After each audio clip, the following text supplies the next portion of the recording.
소년 시절의 왕, 이름은 윤이었다. 그는 늘 궁궐의 정원에서 새소리를 들으며 자랐다. 붉은 단풍이 피어나면 그는 신하들과 숨바꼭질을 했고 비단 옷은 하루도 벗지 않았다. 궁궐은 그의 놀이터였고 왕자는 그저 금빛 의자에 불과했다. 윤아, 이 나라는 내 것이 아니라 백성의 것이다. 어마마마의 목소리는 언제나 단호했다. 윤이 공부를 게을리하면 회초리가 허벅지를 때렸고 잘못을 인정하지 않으면 더 무겁게 내리쳤다. 하지만 어린 윤은 그 뜻을 이해하지 못했다. 그는 권력이 자유라 믿었고 자유가 곧 즐거움이라 여겼다. 회초리의 통증은 잠시뿐이었고 웃음으로 덮이면 세상은 다시 평화로웠다. 그러나 평화는 오래가지 않았다. 윤이 20살이 되던 해 왕좌의 불빛은 꺼졌다. 나라를 노리던 적국이 침공했고 대신들 중 절반은 적의 깃발 아래로 무릎을 꿇었다. 불길이 궁궐을 삼키던 날 윤은 처음으로 공포를 느꼈다. 어머니는 마지막 순간 그에게 말했다. 윤아, 살아남아라. 그리고 반드시 이 나라를 되찾거라. 그 말이 그녀의 유언이었다. 윤은 산속으로 도망쳤다. 눈 덮인 길을 달리던 그는 혼란스러운 시장 한가운데서 한 여인을 보았다. 그녀는 어린아이를 품고 있었고 사람들의 비명을 뒤로한 채 굳은 표정으로 아이를 달래고 있었다. 그 눈빛에는 두려움 대신 결의가 있었다. 그녀의 이름은 아린이었다. 그날 윤은 처음으로 왕이 아닌 사람으로 세상을 바라보았다. 산속에 숨은 윤은 오직 측근 무진 한 사람에게만 의지했다. 그는 매일 굶주림에 시달렸고 불안한 꿈속에서 어머니의 목소리를 들었다. 백성을 잊은 왕은 왕이 아니다.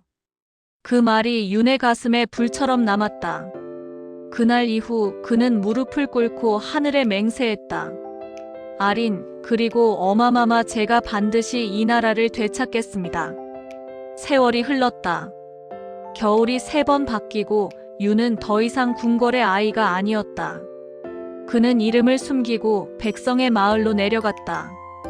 허름한 옷을 걸치고 밭을 갈며 사람들 사이에서 살아갔다. 그 속에서 다시 만난 여인이 있었다. 바로 아린이었다. 당신 궁궐에서 본 그분이군요. 그녀의 눈에는 놀라움보다 슬픔이 담겨 있었다. 윤은 고개를 숙였다. 나는 왕이 아니오. 그저 어리석었던 아이였을 뿐이오. 그날 이후 두 사람은 같은 밭을 갈고 같은 밥을 나누었다.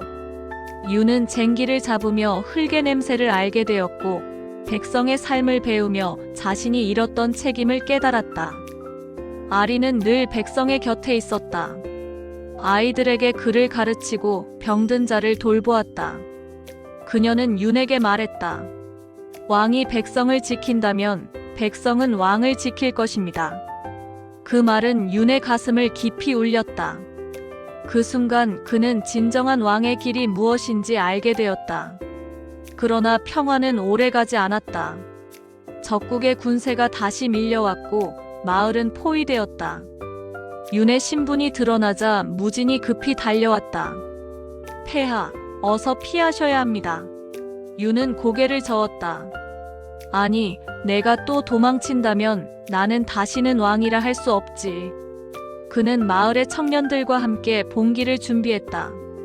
무기라고는 낡은 창 몇 자루뿐이었으나 그들의 눈에는 희망의 불꽃이 타올랐다.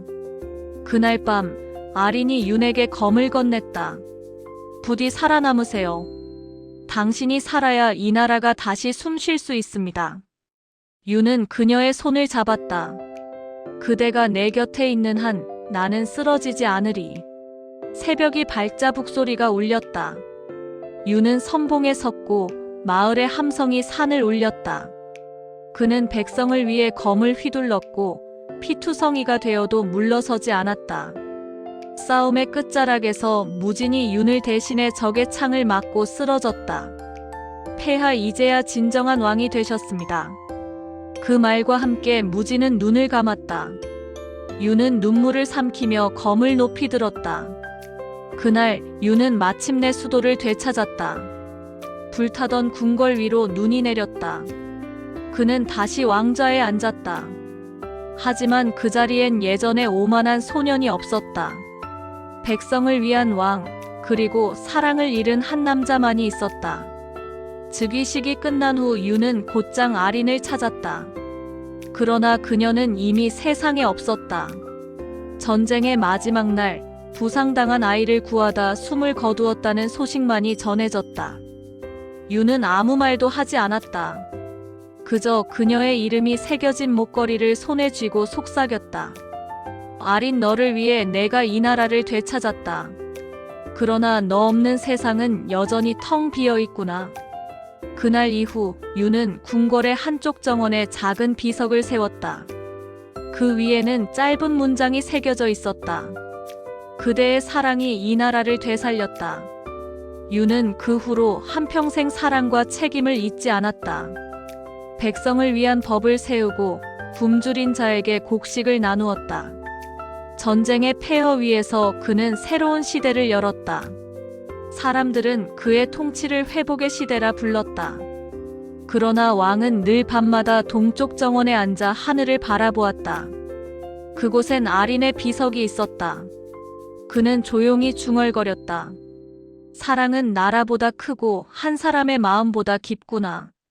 그리고 훗날 역사책의 마지막 장에는 이렇게 기록되었다. 사랑하는 여인을 위해 나라를 되찾은 왕. 그는 가장 위대한 정복자이자 가장 슬픈 연인이었다.